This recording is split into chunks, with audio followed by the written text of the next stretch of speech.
Baik, saya lanjutkan pembacaan firman berikutnya. Kata imam besar, benarkah demikian? Jawab Stefanus, hai saudara-saudara dan bapak-bapak, dengarkanlah. Allah yang maha mulia telah menampakkan dirinya kepada bapa leluhur kita Abraham ketika ia masih di Mesopotamia sebelum ia menetap di Haran dan berfirman kepadanya, keluarlah dari negerimu dan dari sanak saudaramu dan pergilah ke negeri yang akan kutunjukkan kepadamu. Maka keluarlah ia dari negeri orang Kasdim lalu menetap di Haran. Dan setelah ayahnya meninggal, Allah menyuruh dia pindah dari situ ke tanah ini, tempat kamu diam sekarang, dan di situ Allah tidak memberikan milik pusaka kepadanya, bahkan setapak tanah pun tidak. Tapi ia berjanji akan memberikan tanah itu kepadanya menjadi kepunyaannya dan kepunyaan keturunannya, walaupun pada waktu itu ia tidak mempunyai anak. Beginilah firman Allah, yaitu bahwa keturunannya akan menjadi pendatang di negeri asing, dan bahwa mereka akan diperbudak dan dianiaya 400 tahun lamanya. Tetapi bangsa yang akan memperbudak mereka itu akan kuhukum, firman Allah. Dan sesudah itu mereka akan keluar dari situ dan beribadah kepadaku di tempat ini. Lalu Allah memberikan kepadanya perjanjian sunat, dan demikianlah Abraham memperanakkan Ishak, lalu menyunatkannya pada hari-hari yang ke-8, dan Ishak memperanakkan Yakub, dan Yakub memperanakkan ke-12 bapa leluhur kita.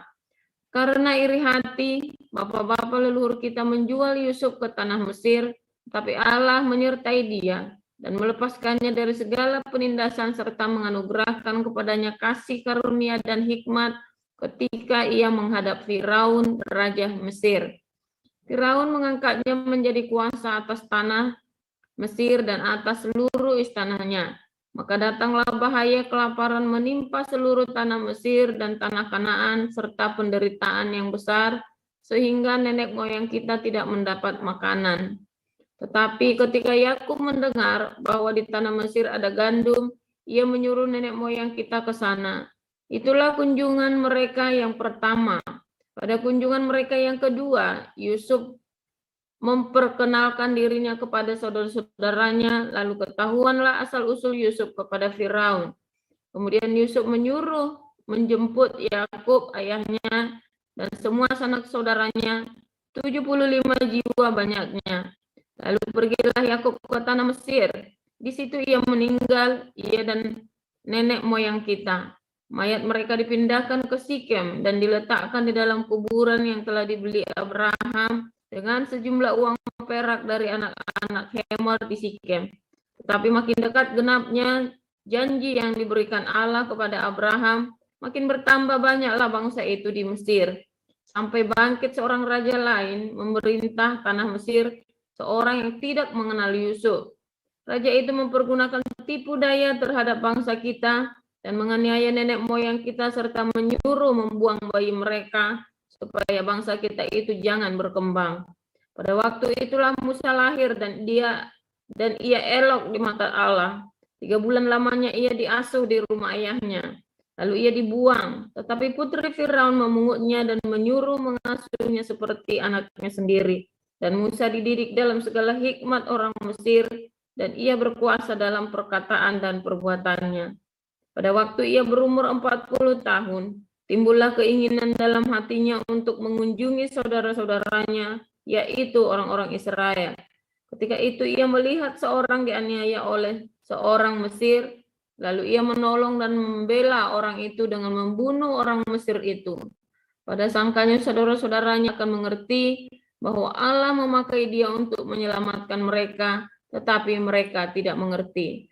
Pada keesokan harinya ia muncul pula ketika 2 orang Israel sedang berkelahi, lalu ia berusaha mendamaikan mereka. Katanya, saudara-saudara, bukankah kamu ini bersaudara? Mengapa kamu saling menganiaya? Saya lanjutkan 27. Tetapi orang yang berbuat salah kepada temannya itu menolak Musa dan berkata, siapakah yang mengangkat engkau menjadi pemimpin dan hakim atas kami? apakah engkau bermaksud membunuh aku? Sama seperti kemarin engkau membunuh orang Mesir itu. Mendengar perkataan itu, larilah Musa dan hidup sebagai pendatang di tanah Midian. Di situ ia memperanakkan 2 orang anak laki-laki.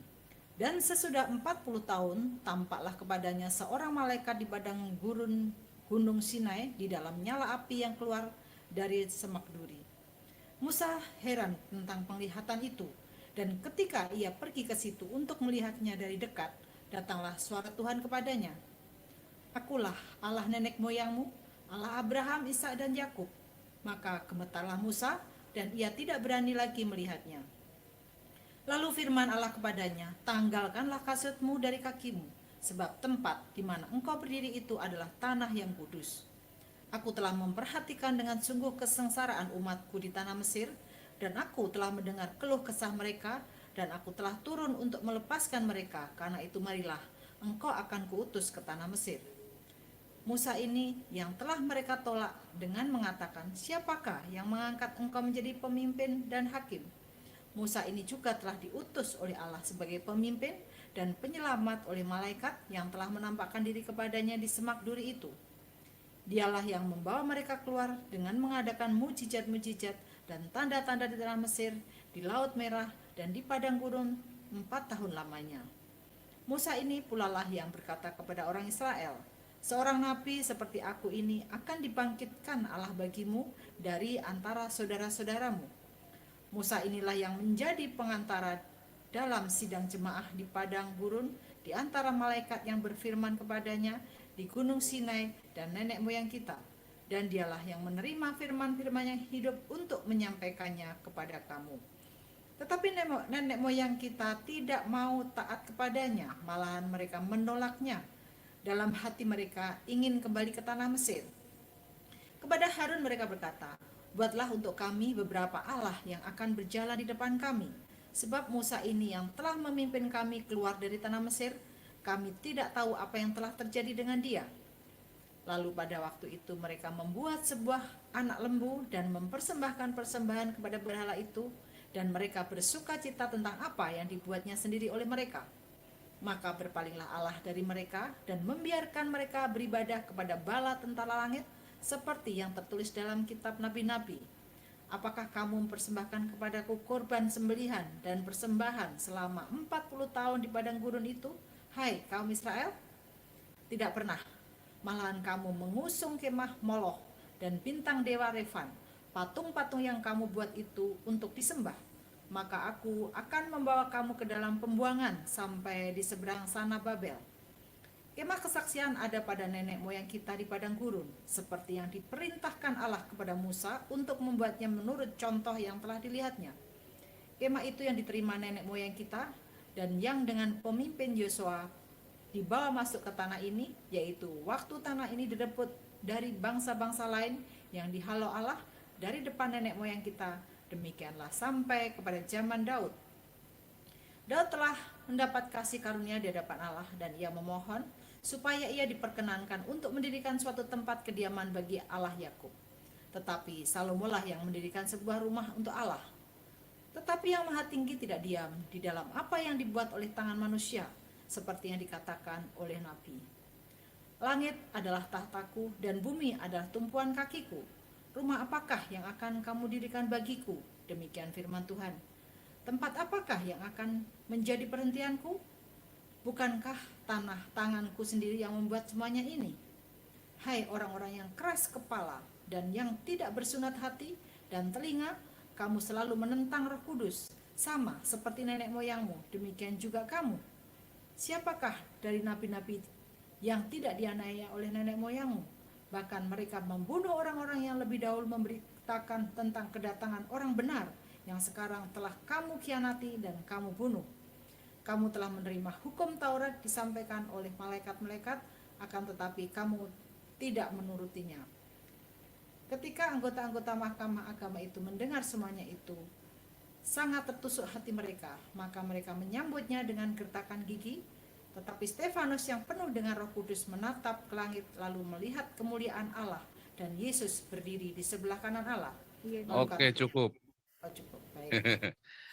Tapi kok suaranya yang ini lebih lembut daripada yang sebelumnya? Volumenya yang sebelumnya lebih bagus loh, Oh gitu. Ini yang waktu nyanyi. Oh, oke. Berarti Mm-mm. ini mic-nya mungkin. Menjauhi mic mungkin, Pak. Atau volumenya dikecilin. Enggak ya? Enggak. Tadi bagus loh yang pertama tadi waktu nyanyi.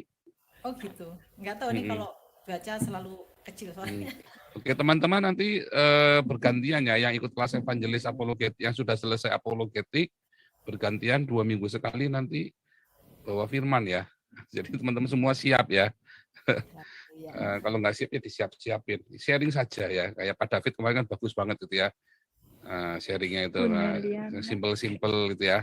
Ini Pak Apengkwe yang paling senior nih, harusnya nanti minggu depan ya Pak Apengkwe ya. Jadi hari Minggu subuh ya Pak Apengkwe.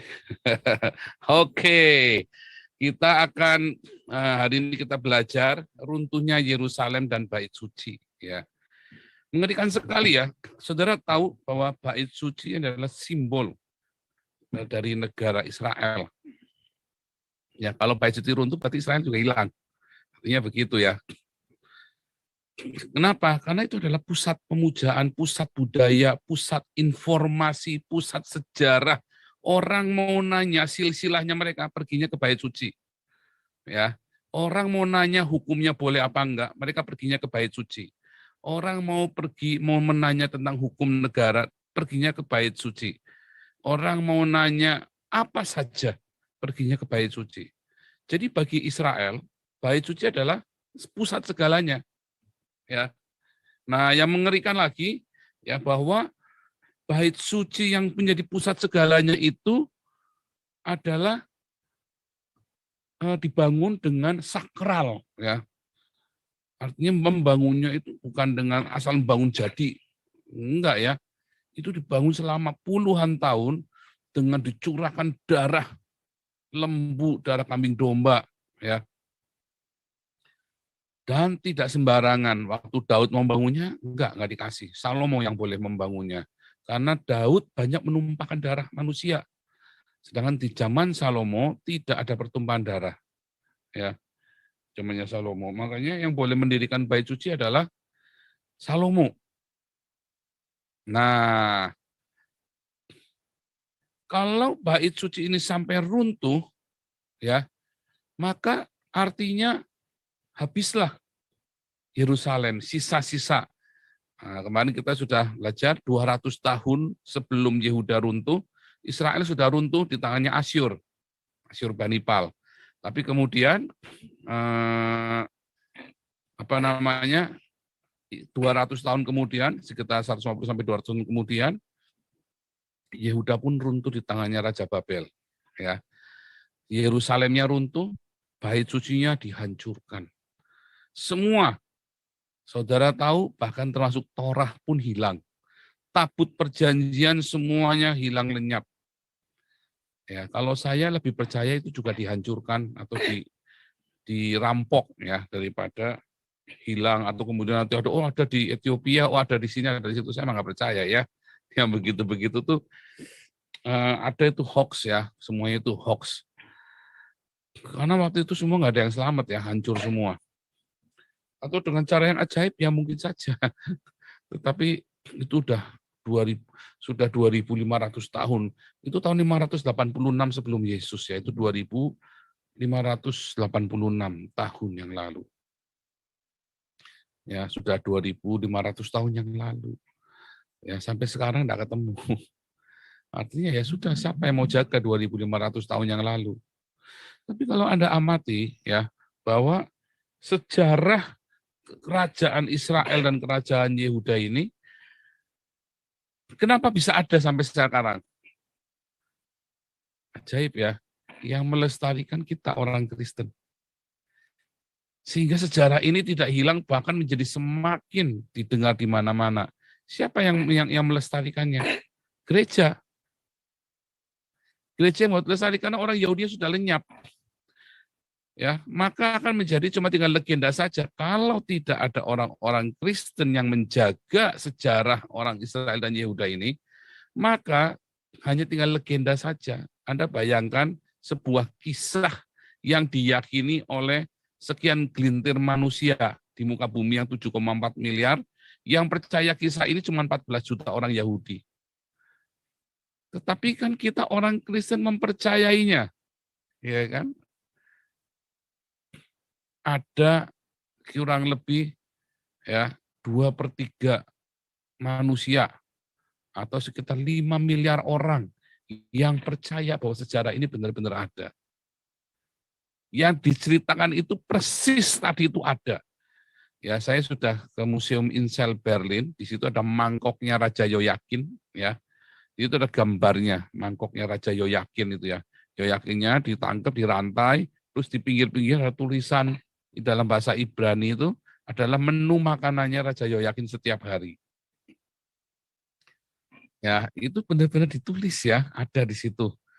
Jadi itu real, cerita itu ada, kita nyata. Bukan cuma legenda kosong, itu ada benar arkeologinya di Bandung. Tidak ada kitab suci agama manapun di dunia ini yang sejarahnya tepat persis, ada arkeologinya, ada bukti-buktinya. Tidak ada, mau Islam, mau Buddha, mau Hindu, mau apapun, tidak ada kitab suci di dunia ini yang setiap detil sejarahnya itu ada arkeologinya. Ya, nah, kalau Islam sama sekali nggak ada arkeologinya. Anda mau cari apa di Islam? Kan nggak ada arkeologinya. Nah, Ka'bah itu baru tahun 800 ya adanya ya. Sebelum tahun 800 itu nggak ada Ka'bah yang di Mekah itu nggak ada. Cerita tentang Mekah itu baru ada tahun 800. Nah, jadi bukan zamannya Muhammad, nggak ada. Ya, itu real ya, itu bukan masalah wallahu alam, bukan. Itu real. Arkeologinya Ka'bah itu baru dimulai tahun 800. Artinya cerita Muhammad adalah cerita yang fiktif. Ya. Sejaman dengan Abu Nawas, Alibaba, Sinbad, ya sama si siapa Aladin, sama dengan kisah-kisah itu. Nah, kebetulan kisah Muhammad mengutip dari Targum sehingga menjadi terkenal karena kemudian dibaca oleh orang-orang dan orang-orang Kristen juga ngelihat oh kok mirip-mirip ya. Kan begitu kan. Nah, Saudara, cerita tentang bait suci ini berkali-kali kita sudah membahasnya ya. Bahwa bait suci itu bukan gedung bangunan gereja. Tetapi manusia, kita menjadikannya seakan-akan gedung bangunan gereja itu adalah bangunan yang suci dan mulia. Kita terjebak di dalam ilusi-ilusi agama, yaitu bangunan gedung gereja. Saya dengar lagi khotbahnya pendeta jam tangan 4 miliar, turun lagi ya, bukan 15 miliar. Karena Pak Hawai komplain, mana ada jam tangan 15 miliar, 4 miliar aja deh. Kita turun ke asalnya kan 4 miliar. Pendeta 4M ini, pendeta jam tangan 4M, dia cerita, jangan percaya kalau ada orang, jangan bawa perpuluhan ke gereja, ya tinggalkan dia. Nah, ini tadi, itu propaganda penginjil sesat. Nah, itu sampai di grup WhatsApp ya, di grup WhatsApp mana ya, saya lupa itu ya. Di grup WhatsApp Bun Pagi atau kelas evangelis, saya lupa deh itu. Ya, jangan percaya, itu sekarang sudah ada itu penginjil. Ya, itu trennya di Afrika, di Amerika, masuk Indonesia. Nah, tapi saya bilang, di Eropa nggak ada. Dia nggak sebut Eropa, berarti bukan saya. Tetapi saat ini kan Anda kan membawa persepuluhan Anda kan ke gedung gereja kan. Lalu di gedung gereja dibuat apa itu persepuluhan? Tahu nggak? Kan nggak tahu Anda. Iya dibuat memperkaya pendetanya, itu kenyataannya begitu. Kecuali gereja itu mengajarkan Anda diakonia gila-gilaan. Tapi kenyataannya gereja kan diakoninya 10% daripada penghasilan gereja. Ya kan? Nah, diakonia gereja pada umumnya, 90% gereja di Indonesia, diakonia adalah 10%. Artinya perpuluhannya itu masuk diakonia untuk orang miskin. Konyol sekali ya. Seperpuluhnya dari 1/10 dari 1/10 yang Anda berikan, 1/10 itu 1/100 untuk orang miskin. Yang 10% masuk ke sinode, yang 80% ya ditelan sendiri, dibagi-bagi, bagi hasil rame-rame sama donatur, sama investor ya, karena gereja itu ada investornya ya, dibangun dulu nanti bayarnya dicicil sama bunganya, ya itu ada investornya gereja itu. Itu biasa, itu bukan rahasia lagi ya. Caranya memang begitu, dibayar 10% bunganya kalau nggak salah ya. Tergantung perjanjiannya, tapi rata-rata 10%. Dia bayar 10%, 10% terus ya. Nah, dari kolektor dibayar lagi kan, mungkin bagi hasil lah itu ya. Nah, saudara, kalau itu yang menjadi hidupmu di dalam mencari Tuhan, maka sia-sialah pencarianmu akan Tuhan. Orang-orang Indonesia sampai terluka hatinya ketika gerejanya dibom, dibakar ya. Sampai saya sebetulnya yang terluka bukan Tuhan Yesus terluka hati, enggak ya. Tuhan Yesus enggak terluka hatinya ketika gereja dibom, dibakar, tenang-tenang saja. Kalau ada korban baru Tuhan Yesus hatinya sedih. Tapi kalau gedung gereja dibakar, Tuhan Yesus ketawa terbahak-bahak. Rasain lo. Udah dibilangin buat diakonia malah buat bikin gedung gereja yang bagus-bagus. Tapi kalau ada korban baru Tuhan Yesus, aduh. Dan yang sakit hatinya adalah orang-orang minoritas ya. Karena kan sebetulnya pembakaran gedung gereja itu bukan Tuhan yang dibakar, bukan Tuhan yang dihina. Tetapi adalah semangat kebersamaan dan kebersamaan hak hidup di bumi Pancasila. Jadi Anda harus membedakan ya. Mana itu melukai hati Tuhan. Siapa bilang tidak ada urusannya. Kalau ada korban itu baru melukai hati Tuhan. Tapi kalau cuma judar meledak gitu, apa yang meledak orang Islam sendiri, ya memang begitu. Tuhan ketawa, udah gua bilang apa kasih orang miskin. Uangnya kasih orang miskin, jangan buat bangun gereja. Lalu Stefanus mengingatkan orang-orang Yahudi ini, bagaimana tangan Tuhan menuntun Israel dari masa ke masa, dari abad ke abad, dari generasi ke generasi. Tapi orang kan kalau diingatkan gitu apa mau? Enggak mau. Marah. Ketika saya mengingatkan gereja di Indonesia, apa gereja terima? Enggak, di blok, di blacklist. Padahal gereja banyak dosanya. Marah pendeta-pendeta. Termasuk Saifuddin kan marah. Apa itu? Nabi ke-26 menghina Gilbert. Nah, itu sudah mulai. Ya, maklum. Ya kan? Pak Paul juga dikritik marah. Enggak, saya enggak marah. Siapa bilang saya marah? Saya enggak marah. Ya kan? Itu boleh-boleh saja. Saya malah buat bercandaan kan. Itu. Orang-orang yang terjebak di dalam gedung gereja, imannya enggak tumbuh, saudara. Percaya enggak? Orang-orang yang terjebak dalam gedung gereja, imannya enggak bertumbuh.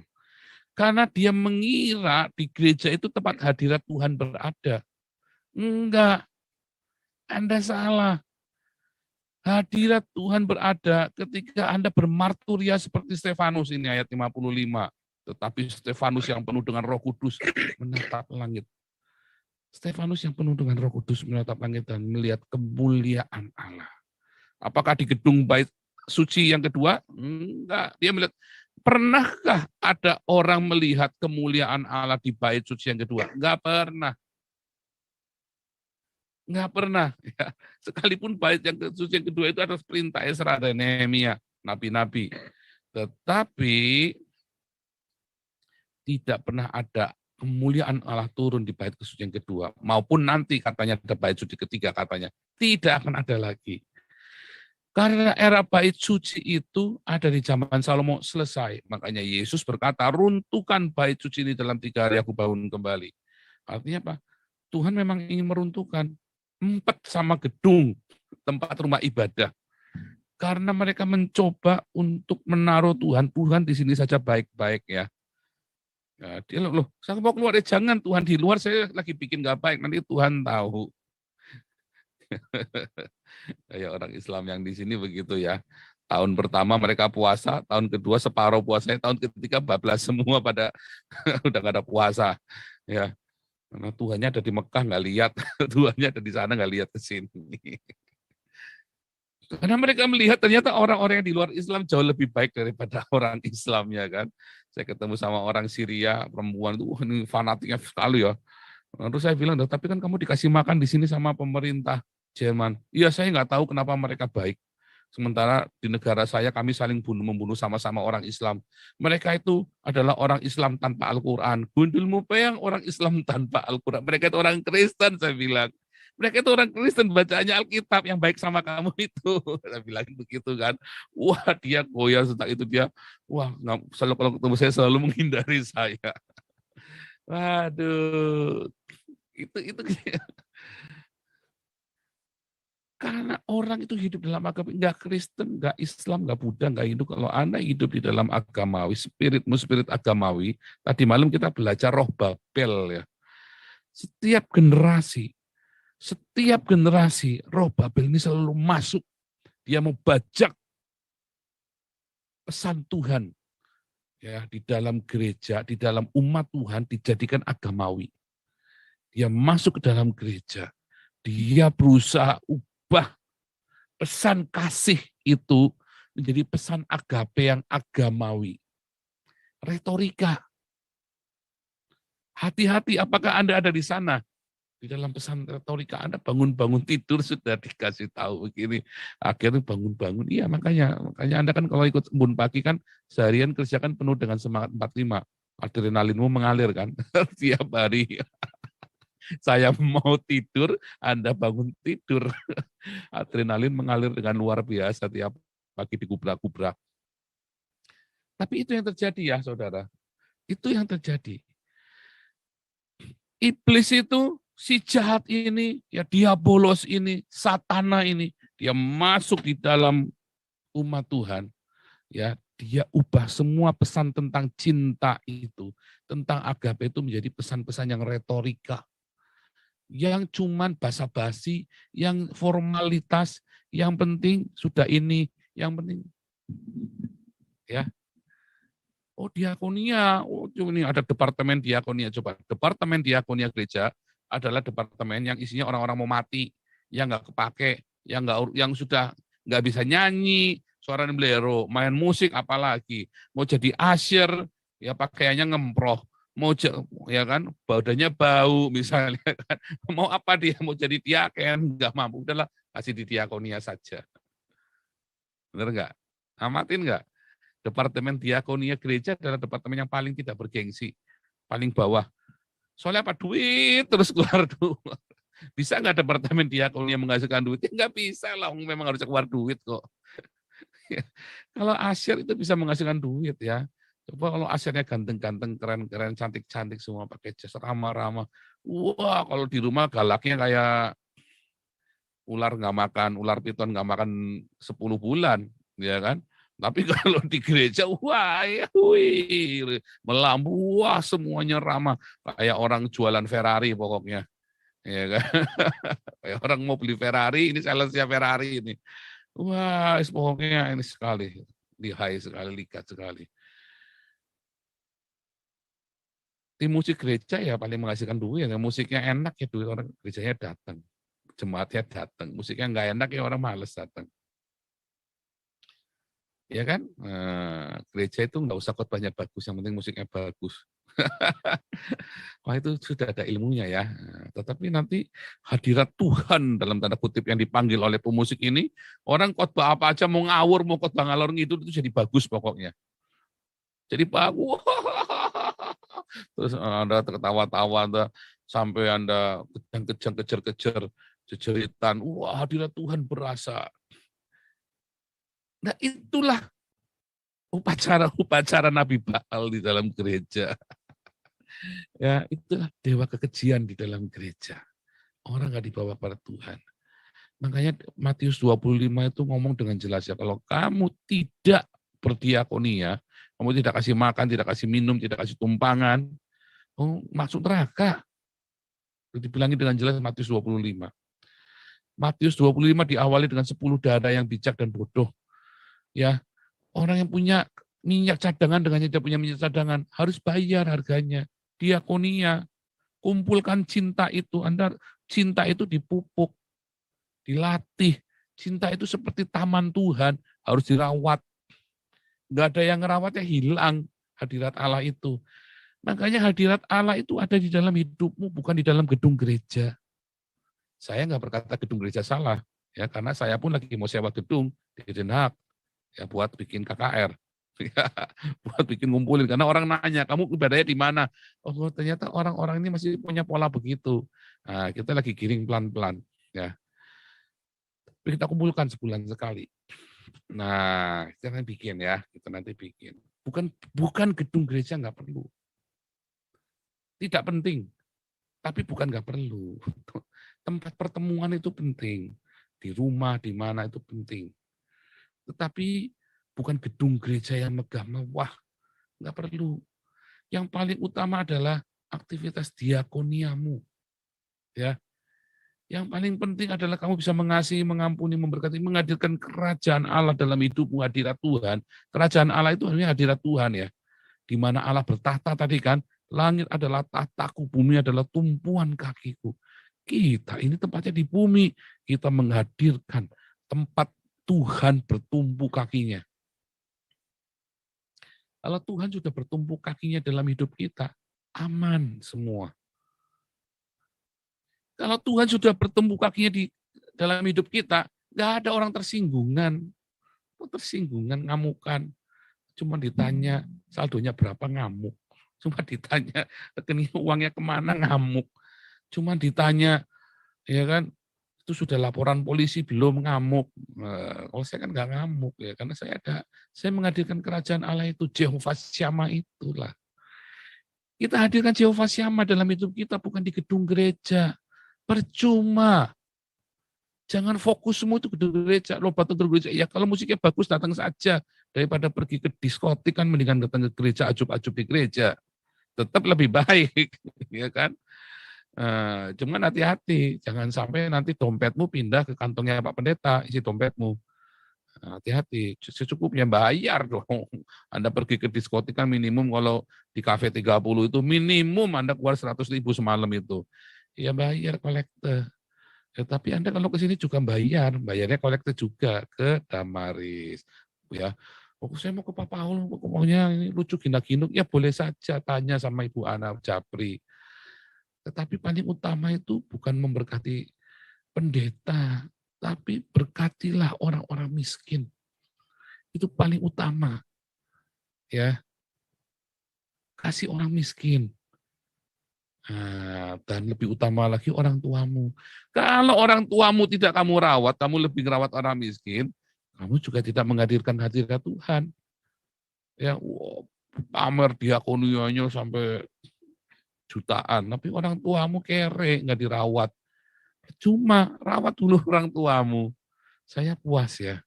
Saya ngerawat mami itu semua yang saya bisa. Yang mami yang ibu saya lakukan. Karena waktu papi meninggal ya kita semua masih baru selesai sekolah ya. Saya baru menikah juga, kita belum sampai tuntas ya. Tapi mami mau meninggal itu kita ngerawat habis-habisan. Ya itu istriku itu si Ana itu sudah sampai nyebokin mami ya. Sudah sampai bersihin mandiin mami segala. Ya sudah sempat ya. Kakakku semua dua-duanya sudah semua kebagian ngerawat mami. Kita puas. Ya, kita puas, kita bisa merawat orang tua kita, berkat itu ya. Jangan melayani orang lain, orang tuamu tidak dilayani. Jehovah Syama itu hadir buat orang tua kita. Jehovah Syama hadir buat suami atau buat istri kita, buat anak-anak kita terutama. Baru Jehovah Syama kita hadirkan buat tetangga kita. Kasih makan mereka. Ya, kasih makan. Diakonia. Hadirat Tuhan Allah hadir. Hadirat Allah Tuhan hadir. Kemuliaan Tuhan itu hadir ketika Anda berbagi agape, tidak retorika, tapi benar-benar all out. Makanya komunitas ini akan menjadi komunitas yang tidak berretorika.